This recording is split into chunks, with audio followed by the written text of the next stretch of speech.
Traders point அன்பர்களுக்கு சிறப்பு வணக்கம். நம்ம டிஸ்க்ளைமர் எடுத்துக்கிறோம். நம்ம இங்கே பேசக்கூடியது எல்லாமே தகவலாக மாத்திரமே பார்க்கப்படணும். நம்ம செபி ரிஜிஸ்டர் அட்வைஸரோ ஆர்ஏஓ கிடையாது. இது யாருக்கும் முதலீடு சம்மந்தமாக கொடுக்கப்படும் ஆலோசனை இல்லை. பங்குகளை வாங்கவோ விற்கவோ நம்ம எந்த ஆலோசனையும் கொடுக்கப்படுறதில்ல. எல்லா தொழிலையும் ரிஸ்க் இருக்கும். ரிஸ்க்கை புரிஞ்சுட்டு எச்சரிக்கையோட தொழில் செய்யும்போது எல்லாமே நல்லா இருக்கும். நம்மளை ஆதரிக்கிற அனைத்து நல்ல உள்ளங்களுக்கும் நன்றி. வாழ்க வளமுடன். நண்பர்களே, நம்மளுடைய சப்ஸ்கிரைபர் வந்து டிபிஒய்எஸை பற்றி பேசணும் அப்படின்னு சொல்லி கமெண்ட் பண்ணியிருந்தாரு. நம்ம அதனால் இந்த ஸ்டாக் எடுத்து இப்போ நம்ம அனலைஸ் பண்ணுவோம். டிபிஒய்எஸ் என்ன செய்கிறாங்க, அவங்களுடைய பிஸ்னஸ் என்ன அப்படின்னு சொன்னாக்க manufacturing of steel wires, plastic products, அதுக்கப்புறம் வந்து பிளாஸ்டிக் ஃபிலிம்ஸ் அது கொடுக்குறாங்க. இது வந்து எதுக்காக இந்த பிளாஸ்டிக் ஃபிலிம்ஸ் எல்லாம் வருது அப்படின்னு சொன்னாக்க, இது வந்து ஆன்டி கரோஷன் ஏஜென்ட்டாக வந்து இது ஏஜென்ட், அது commission agent and generation of power through wind பவருக்கு, விண்டு மில்லுக்கு இது வந்து யூஸ் ஆகுற மாதிரி இந்த ஃபிலிம் போட்டிருக்கிறாங்க.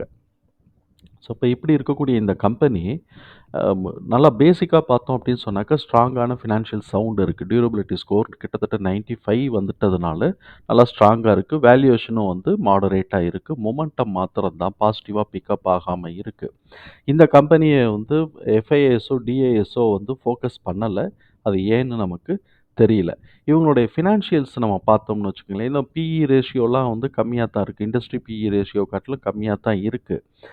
இப்போ இவங்களுடைய ஃபினான்ஷியலை நம்ம பார்க்குறோம்னு வச்சுக்கோங்களேன், அ கண் ஆனுவல் ரிசல்ட்டை நம்ம பார்த்தோம்னு வச்சுக்கோங்களேன், கன்டினியூஸாக நமக்கு வந்து 2015லேருந்து பார்த்தீங்கன்னு வச்சுக்கோங்களேன், கன்டினியூஸாக வந்து இப்போ வரைக்கும் 2023 வரைக்கும் குரோத்தில் தான் இருக்குது. நடுவில் 2020 வந்து கம்மியானது காரணம் கொரோனா காலகட்டங்களில். அதை எக்ஸ்க்ளூட் பண்ணிட்டோம்னாக்க பாக்கி எல்லாமே சூப்பராக இருக்குது. இப்போ இந்த டிடிஎம் முதற்கொண்டு வந்து பார்த்தோம்னாக்க போன வருஷம், அதாவது 2023 மார்ச்சோட ரிசல்ட்டை காட்டிலும் ஒரு 100 கோடி ரூபா கிட்டக்க கம்மியாக, 40 கோடி ரூபா கிட்டக்க கம்மியாக தான் இருக்குது டிடிஎம்.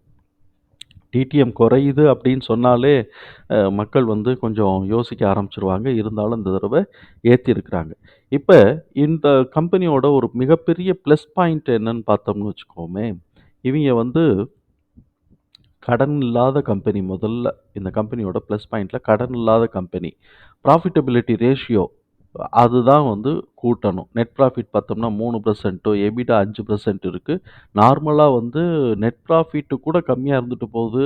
ஆனா எபிட்டா வந்து கண்டிப்பா ஒரு 10, 15% இருக்கணும். அப்பதான் ஓரளவுக்கு அது 10%க்கு எபோவா இருந்தா தான் ஓரளவுக்காவது அது எக்ஸ்பென்சஸ மீட் அவுட் பண்றதுக்குன்னு இருக்கும். ஆனா ரிட்டர்ன் ஆன் கேப்பிட்டலோ, இன்வெஸ்ட்மென்ட்டோ, அசெட்டோ, return on asset, capital, equity இது எல்லாமே வந்து எபோவ் 10% போய்க்கிட்டு இருக்கு. அதனால கேப்பிட்டல் யுட்டிலைசேஷன் அப்படிங்கிறது ரொம்ப நல்லா இருக்கு. இவங்களுக்கு டிமாண்ட் வந்து இன்னமும் வந்து 2030 வரைக்கும் டிமாண்ட் வந்து நிறைய இருக்கு அப்படிங்கிறது தான் ஓவரால் ப்ரொஜெக்ஷன்ஸ் அவங்களுடைய ரிப்போர்ட்ல பார்த்தேன். அதே மாதிரி இவங்களுக்கு வந்து கெப்பாசிட்டி எக்ஸ்பேன்ஷன் ப்ரோக்ராமும் இவங்க போட்டுக்கிட்டு இருக்கிறாங்க. அதனால நல்லா இருக்கும் அப்படிங்கிறத நம்ம வந்து எதிர்பார்ப்போம். இந்த காலகட்டங்கள் வந்து கொரோனா காலகட்டத்துக்கு பிறகு 2020க்கு பிறகு வந்து பார்த்தோம் அப்படின்னு சொன்னா அன்ட்ராப்டு மார்க்கெட், அதாவது அன்கவர்டு மார்க்கெட்டு ஃபுல்லா டிமாண்டில வந்து ஏறி இருக்கும். இப்போ வந்து டிமாண்டு நார்மலைஸ் ஆகுது அப்படிங்கிறத நம்மளால உணர முடியுது. ஆனா கன்டினியூஸா நல்லா வளர்ச்சி அடைஞ்சுகிட்டே இருக்கிற இந்த தடவையும் வளர்ச்சி அடைஞ்சுட்டான்னா, இந்த கம்பெனியில முதலீடு பண்ணினவங்களுக்கு எல்லாத்துக்கும் நல்லா இருக்கும். ஆனா துரதிர்ஷ்டவசமா மார்ச் மாசத்துக்கு பிறகு இது வந்து கம்பெனி வந்து பாசிட்டிவான குரோத்ல இல்ல, நெகட்டிவான குரோத்ல இருக்கு. ரெவென்யூவா இருக்கட்டும், ப்ராஃபிட்டா இருக்கட்டும், இபிஎஸ்ஸா இருக்கட்டும், இது வந்து நெகட்டிவான குரோத்ல தான் இருக்கு. எந்த அளவுக்கு இந்த டிடிஎம்ம இவங்க அச்சீவ் பண்ண போறாங்க அப்படிங்கிறது நமக்கு தெரியல.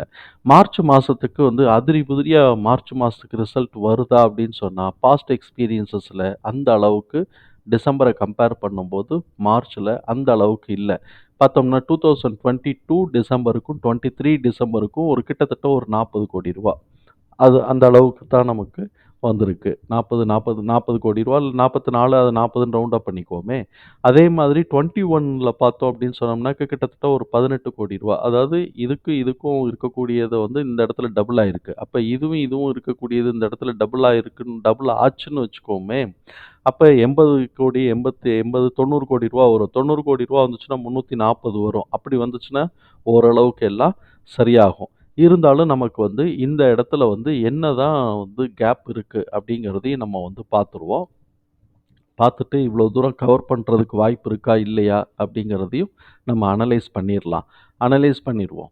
அனலைஸ் பண்ணிட்டோம்னாக்கா நமக்கு ஓரளவுக்கு ஐடியா கிடச்சிரும். நம்ம அப்படியே வந்து ப்ரைஸை கொண்டு போய் ஃபிக்ஸ் பண்ணிடலாம். இப்போ டிடிஎம் சேல்ஸ் வந்து 1188. ஆனால் இன்னும் 389 வந்து கம்மியாக இருக்குது இப்போ வரைக்கும் வந்து 798 தான் பிடிச்சிருக்கிறாங்க. இன்னும் 389 வேணும். அப்ப ஏற்கனவே இருக்கக்கூடிய இந்த 254லேருந்து ஏற்கனவே சொன்னோம்ல டபுள் டபுள் ஆயிட்டு இருக்கு 2 வருஷத்துல. அப்படின்னாக்கா ஒரு ரூ. 80,00,00,000 கூட வந்தா கூட 330 தான் வருது. அதையும் தாண்டி இவன் வந்து டபுள் பத்தாது ட்ரிபிள் ஆக்கணும். அப்படி ஆக்கினான் அப்படின்னு சொன்னோம்னாக்க, இது ஓரளவுக்கு ஒரு அட்லீஸ்ட் 2.5யாவது ஆக்கணும். 2.5 குரோத் ஆச்சு அப்படின்னு சொன்னா பிக்கப் பண்ணிறதுக்கு வாய்ப்பு இருக்கு. நெட் ப்ராஃபிட் வந்து இன்னும் வந்து 14.5 பிக்கப் பண்ணணும். இப்ப பிரசன்ட் ஆவரேஜ் வந்து அந்த அளவுக்கு இல்ல. ஸ்கோப் அதனால கொஞ்சம் வருது. ஆனா சொல்ல முடியாது. அதிரி புதிரியா இவங்க இந்த 3 மாசத்துல என்ன பண்ணி வச்சிருக்கிறாங்கன்னு நமக்கு தெரியாது. அதே மாதிரி இபிஎஸ் வந்து இன்னும் வந்து அச்சீவ் பண்ண வேண்டியது வந்து 11.6. ஆல்ரெடி அச்சீவ் பண்ணியிருக்கிறது 19. ஆனா டிடிஎம் வந்து 30.6 இருக்கு. இவன் என்ன பண்ணியிருக்கிறாங்க, அ அ ரெவென்யூ கம்மியா இருந்தா கூட ப்ராஃபிட் பெர்சன்டேஜ் வந்து கூட எடுத்திருக்கிறாங்க. ரெவென்யூ கம்மியா இருந்தா கூட ப்ராஃபிட் பெர்சன்டேஜ் கூட எடுக்குறாங்க. அதையும் நம்ம வந்து இங்க பார்க்க முடியுது. ரெவென்யூ கம்மியாகுதா? 2.254 இருக்கா? 6.9. அப்ப ரெவென்யூ கம்மியானாலும் ஓரளவுக்கு ப்ராஃபிட் பெர்சன்டேஜ் கூட எடுக்குறாங்க அப்படிங்கிறது. ஆனா இந்த டிசம்பர் மாசம் மாத்திரம் தான் அதுவும் வெயிட் வச்சுட்டாய்ங்க. இப்ப பாருங்களேன் 267க்கு 11%ன்னா ஒரு 10,00,00,000 தான் கம்மியா இருக்கு. 10,00,00,000க்கு வந்து பார்த்தீங்கன்னா 4,00,00,000 வந்து கிட்டத்தட்ட 4,00,00,000 5,00,00,000 கம்மியாகுது. அப்ப 50% வந்து குறையுது. அங்கே வந்து பார்த்தோம் அப்படின்னு சொன்னோம்னாக்கா, ஒரு ரூ. 10,00,00,000க்கு நெட் ப்ராஃபிட் 50% கம்மியா இருக்கு. அப்ப இவங்களோட சேல்ஸ் பூஸ்ட் ஆக நெட் ப்ராஃபிட் பூஸ்ட் ஆயிட்டே இருக்கு. ஆனா இவங்களுடைய ஆப்பரேட்டிவ் எக்ஸ்பென்சஸ் வந்து எவ்வளவு இதுக்கு வருதோ, அங்கே வந்து இந்த மாரி கம்மியாக அதுக்கு ஈக்குவலா வந்து ஆப்பரேட்டிங் எக்ஸ்பென்சஸ் கூடிக்கிட்டே இருக்கு. ஸோ, அப்ப இங்க வந்து ஆப்பரேட்டிங் எக்ஸ்பென்சஸ் வந்து வேரியபிள்ங்கிறத காட்டிலும் ஃபிக்ஸடா நெறைய அதுக்கு தான் வெயிட்டேஜ் குடுத்து ஆப்பரேட் ஆயிக்கிட்டு இருக்குன்னு நான் நெனைக்கிறேன். அப்ப இவங்களுக்கு டோட்டல் ரெவென்யூவ அ இது வந்து ஆப்பரேட்டிங் ரெவென்யூவ கூட்டுறது தான் ஒரே வழி. அதுக்கு என்ன டிமாண்ட் இருக்குங்கிறது நமக்கு தெரியல. ஒருவேளை டிமாண்ட் ஸ்டேபிளைஸ் ஆகுதாங்கிறதும் நம்மளால புரிஞ்சுக்க முடியல. ஆனாலும் நம்ம என்ன பண்றோம், இவன் அச்சீவ் பண்ணுவானா இல்லையாங்கிறது நமக்கு கொஞ்சம் டவுட்ஃபுல்லா தான் இருக்கு. ஏன்னா பாஸ்ட் எக்ஸ்பீரியன்ஸஸும் அதுக்கு ஏத்த மாரி சப்போர்ட் பண்ணல. ஒரு மிக்ஸட் வியூவா இருக்கிறதுனால, நம்மளால ஒரு ப்ரொஜெக்ஷன் குடுக்க முடியல. அதனால நம்ம வந்து வெயிட் பண்ணி ரிசல்ட் எப்படி வருதுங்கிறத நம்ம பார்த்து தான் ஆகணும். இருந்தாலும் நம்ம இந்த இப்ப இருக்கக்கூடிய கரண்ட்ல இருக்கக்கூடிய டேட்டாவ பேஸ் பண்ணி, நமக்கு என்ன கிடைக்குது அப்படிங்கிறத பார்ப்போம். இது வந்து டவுன் ட்ரெண்டுக்குள்ள வந்துட்டு இருக்குது. பேலன்ஸ் ஷீட்ல ஃபினான்ஷியல் பெர்ஃபார்மன்ஸஸே வந்து டவுன் ட்ரெண்ட்ல இருக்கிறதுனால, நம்ம வந்து சப்போர்ட்ட நம்ம வந்து மார்க் பண்ற மாரி இருக்கு. இந்த இடத்துல சப்போர்ட் வந்து 564ம் 367ம் நம்ம எடுக்கிறோம். ஆனா, அந்த 564 உடைச்சுட்டு கீழ இறங்கிட்டான். அப்ப கீழ இறங்கினது இந்த 564 உடைக்காம இருக்கு அப்படிங்கிறத நம்மளால புரிஞ்சுக்க முடியுது. அதெல்லாம் நம்ம இப்போ பார்க்க போறோம். அப்ப இவன் வந்து மார்ச் மாசத்துக்கு ரிசல்ட் வந்து கம்மி ஆயிருச்சு அப்படின்னு சொன்னாக்க, இது 367 கூட வர்றதுக்கு வாய்ப்பு இருக்கு. முதல்ல நம்ம இது 2த்தையும் பார்ப்போம். நான் லோ ஸ்கோர் எங்கேருந்து எடுத்தேங்கிறதையும் நான் சொல்லிடுறேன். லோ ஸ்கோர்ங்கிறது ப்ரீவியஸ் சைக்கிள்ல இருந்து தான் நான் எடுக்கிறேன். ப்ரீவியஸ் சைக்கிள்னா நான் இங்கேருந்து எடுக்கல. ஏன்னா இது வந்து போன வருஷத்துக்கு உண்டான பிப்ரவரி ஆயிடுது. டிசம்பர் மாசத்தோடைய குவார்ட்டர்லி ரிசல்ட்ட தான் நம்ம கம்பேர் பண்றதுனால, டிசம்பர் மாசம் குவார்ட்டர்லி ரிசல்ட் வச்சதுக்கு பிறகு வரக்கூடிய லோவ தான் நான் எடுத்துக்கிட்டேன். அப்படி வரும்போது இந்த கேண்டிலோட லோ 509.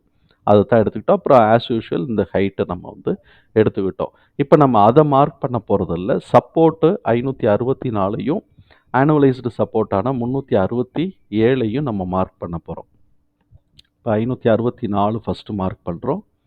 564, 564 அதுக்கப்புறம் வந்து 367 367 மார்க் பண்றோம்.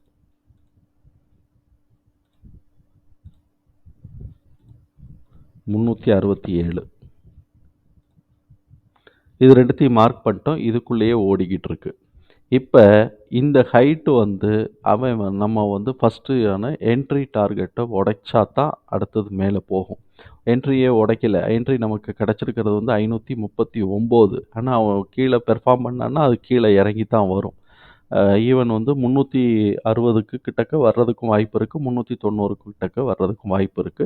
286 வரானா இல்லையான்னு நமக்கு தெரியாது. இல்ல அதையும் உடைச்சு கீழ இறக்குறானான்னு தெரியாது. எனிவே மார்ச் மாச ரிசல்ட்டுங்கிறது ரொம்ப ரொம்ப கீ.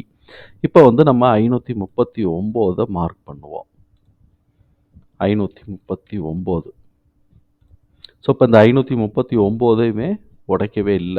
உடைக்காம அந்த இடத்துக்குள்ளேயே சுத்தி கீழ இறங்கிட்டு இருக்கிறான். மார்ச் மாசம் ரிசல்ட்டுக்காகத்தான் எல்லா பிளேயர்ஸுமே வெயிட் பண்றாங்க. பொதுவா எஃப்ஐஎஸ் இவங்கெல்லாம் ஹோல்டு இல்ல அப்படின்னு சொன்னாலே நம்ம மக்கள் பயந்து போய் இறக்கி விடாம இருந்தா சரிதான். இப்ப அதுக்கு அடுத்தது வந்து பார்த்தோம்னா 623, 793. ஸோ, இப்ப 623, 623 அதுக்கு அடுத்தது 793. 793 கோஆர்டினேட் பண்ணிக்கிட்டு. இப்ப ரிசல்ட் நல்லா வந்துச்சு அப்படின்னு சொன்னாக்க 623ல ரிவர்ஸ் ஆகலாம். இல்ல அத உடைச்சு போனான்னாக்க மேல வந்து 723க்கு போடுறதுக்கும் வாய்ப்பு இருக்கு. இன்னொன்னு இருக்கு. நம்ம வந்து பார்க்க வேண்டியது ஃபிபனாசியில வந்து 1.61 கீழ இறங்குறது எவ்வளவுன்னு நமக்கு தெரியாததுனால இங்க போடுறது வேஸ்ட்டு. இருந்தாலும் சும்மா அப்படி 1.6180 நம்ம வந்து மார்க் பண்ணிக்கிறது நல்லது. ஆனா இப்பவே கவர் ஆயிரும்.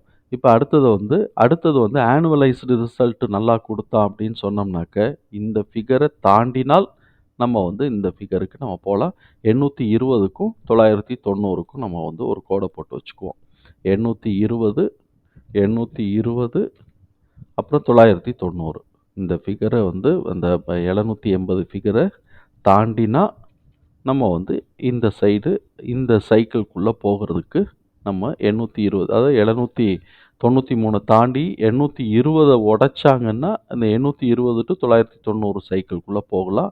அந்த இடத்துல வரும்போது ஒரு ஃபிபனாசி போட்டுக்கங்க. நடுவழியில திரும்புதுன்னா நடுவழியில திரும்பிக்கலாம். பட் வேல்யூவேஷன் பிரகாரம் இது. இப்ப இந்த வேல்யூவேஷன் அப்படியே இருக்குமான்னாக்க, நமக்கு வந்து குரோத் ஆஸ்பெக்ட் கம்மியாகும்போது புக் வேல்யூ கம்மியானாலும் சரி, இபிஎஸ் கம்மியானாலும் சரி, அப்படியே வந்து இந்த வேல்யூ ஃபுல்லா ஆல்டர் ஆகும். அதனால மார்ச் மாச ரிசல்ட் பார்த்ததுக்கு பிறகு நம்ம ஒரு தடவ அந்த இபிஎஸ்ஸையும், அந்த புக் வேல்யூ நம்ம போட்டுட்டு நம்ம வந்து கால்குலேட் பண்ணணும். இது 1.